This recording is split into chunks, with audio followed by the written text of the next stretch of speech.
এই তিনটা হাদিসে একটা শব্দ হচ্ছে কমন। শব্দটা কি বলেন? পাখি। পাখি কি? পাখি।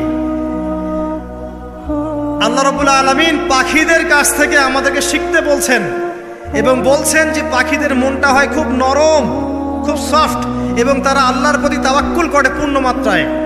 তারা সকালবেলা ভোরবেলা বের হয়ে যায় এবং সন্ধ্যাবেলা বাসায় ফেরে। খালি পেটে বের হয়, ভরা পেটে বাসায় ফেরে। এবং আল্লাহ পাক সবচেয়ে সম্মানিত মৌত যেটা শহীদের মৌত, সেই শহীদদের আত্মাকে আল্লাহ পাক পাখির রূপ দিবেন। তাহলে পাখিটার বিষয়ে একটা ফোকাস করা দরকার আছে না? আচ্ছা, এখানে আসেন। পাখির মন হচ্ছে নরম, মানে পাখির মনটা তাসকিয়া, আত্মশুদ্ধিতে পরিপূর্ণ।